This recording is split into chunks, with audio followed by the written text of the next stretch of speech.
Today in this video, I'm going to share some strategies with you that are working right now to make money as an artist. We're going to go over some things that you can do to sell online as well as in person. And first things first is online. One of the things that I've been doing in my art business that has really helped me increase my sales. In fact, it's nearly doubled my art print sales this month from last month just by instituting this one thing. And it's giving a freebie along with every print order. And my freebie that I chose to give is a misprint.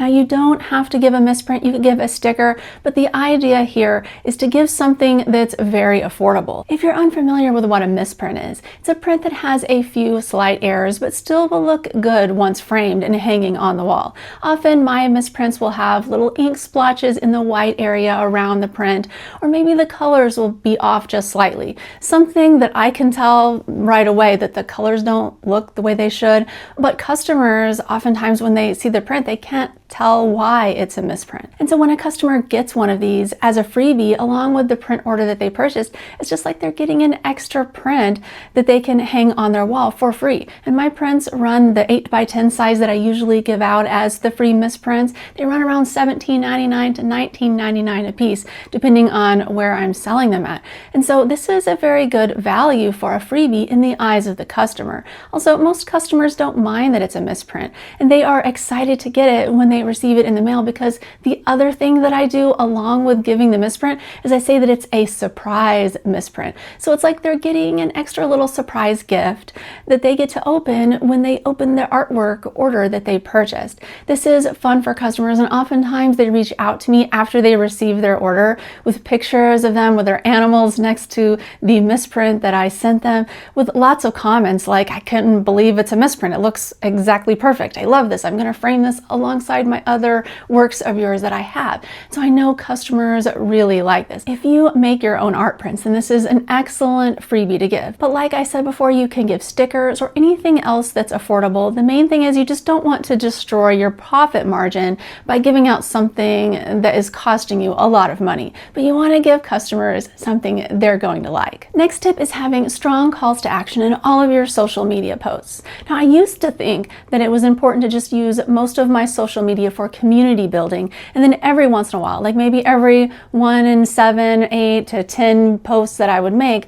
I would have a call to action where I would ask people to go to my website and purchase something that I created, like letting them know that I had a print available or a new painting just dropped on my website, situations like that. But what I found is that I'm not having a lot of people coming back time and time again to see my posts. What I'm noticing now is that they are serving my posts, especially the short form videos like the Instagram Reels and the TikToks. Like 95% of the people that see every video are people who do not follow me, and they're probably never going to see my art again. I mean, they might eventually, but what I want to do to really capitalize on those viewers is have a call to action in every single video. But I like to make it short and sweet, not too salesy. And if I'm doing a freebie promotion, it works really good at the end of the videos just to say something like, "Hey, I'm offering a free print along with every print order. Check out my website for more info." Very short, simple, offering them something free. This is a thing that they would like to see, not necessarily trying to sell them, but you're trying to give them something free.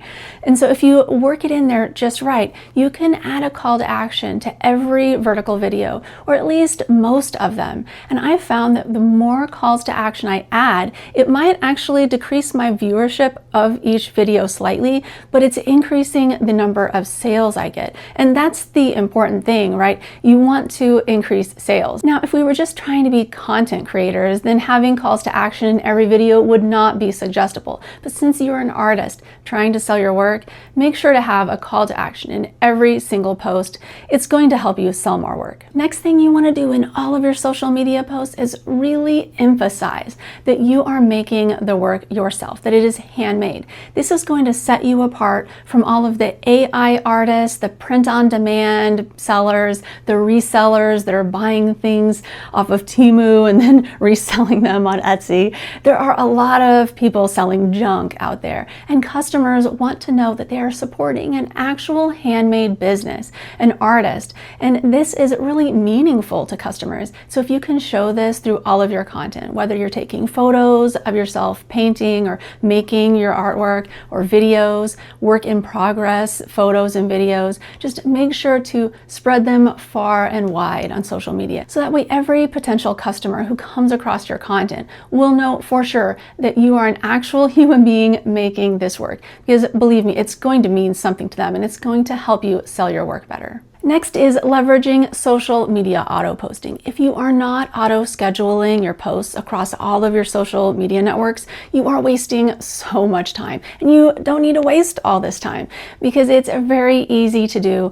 The app that I like to use is called Metricool. I've linked it in the description. At the end of the video, I'm going to share a link to another video that I've created that tells you all about exactly how to do it. But essentially, you are going to be recycling old posts that you've already created that performed well for you on your social media networks. This is going to allow you to have more reach on all of the platforms with less work. And you're just leveraging the old content that you've already created that's really good. The evergreen content, like let's say a video of you making a painting, something that doesn't have a time-limited offer attached to it, something that's just very general. You can repost that time and time again as a vertical video, for example, or even a static image post on all of the different social media networks. And once you program this, it's a set it and forget it strategy. This will help you so much. So yeah, definitely check that out at the end of the video. So now on to what's working when selling art in person. One of the things that I've been hearing from a lot of artists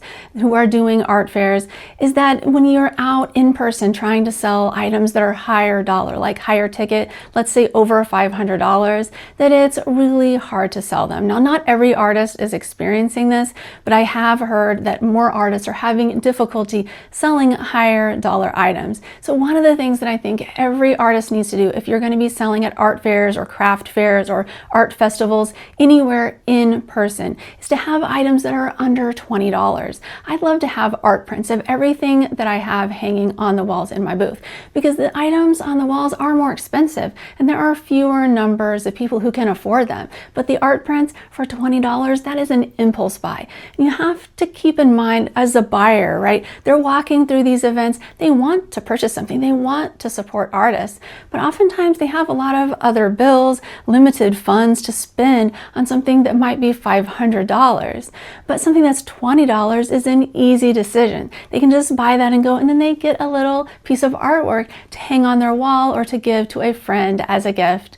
And so it makes them happy and it makes them want to come back and purchase from you more later on when they have more money to buy that high ticket painting or other piece of artwork. The other strategy that's working for in-person settings is making sure that you're selling in locations, in venues that have large numbers of people in attendance with relatively inexpensive booth fees. You don't want to do an event where the booth fee is like $2,000 because this is setting yourself up for failure because you have so many costs involved with just being able to break even at the show. On the flip side, you don't want to do an event where there's only 500 or 1,000 people added because you're less likely to have the numbers of people show up to be able to make the amount of money that you really need to have a very profitable show. I like to set the goal for not doing any show with less than 10,000 people in projected levels of attendance because most of these event coordinators, they know how many people are going to most likely attend their event. So if you're in question, before you even apply to the show, make sure to reach out to the organizers and ask them how many people approximately will be attending their event, and they should be able to give you a good idea. Now here is where the real gold lies. If you can find shows that are under $500 booth fee that have more than 50,000 people in attendance, you want to do those shows because you're going to have the best chances to make a good profit. And as promised, if you would like more information on the auto posting video, check that out here. It's really going to help you save time with your social media. All right, well, thank you so much for watching. See you next time.